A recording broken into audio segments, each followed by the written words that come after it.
एकच लहानी बहीण आहे निर्मळा आणि ती बुलढाणा जिल्ह्यात मेहुण राजाला राहते. मोठी बहीण नाही, तुम्ही खोटं बोलताय. अगं आहे तुझ्या मालकाची मोठी बहीण आहे. मग माझ्या नवऱ्याने तुमच्याबद्दल नाव का नाही घेतलं? नाही सांगायचं. तो का नाही सांगितलं? तुमच्या लग्नाच्या अगोदर मी एक जणाचा हात धरून पळून गेलते. लव्ह मॅरेज केलं.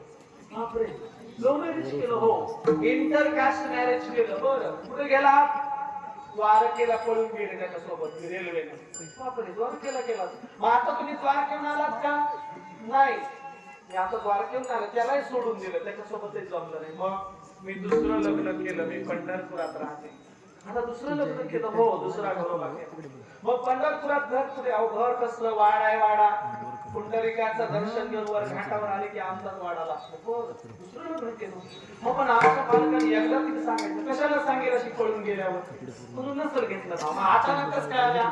आगे दिंडी चालली होती. दिंडीतल्या विनेकऱ्याचे पाय धुत होते. पाय धुतलं, वर बघितलं काय साक्षात दादा निघाला. तुझा नवरा चोखोबा निघाला. मग ते म्हणला झालं गेलं भांडणचा, विसरून जा, तिचं बाळांपण करायला. बघ दोन्ही पिशव्या घेऊन पांडुरंगाने तोपर्यंत पिशवीमधून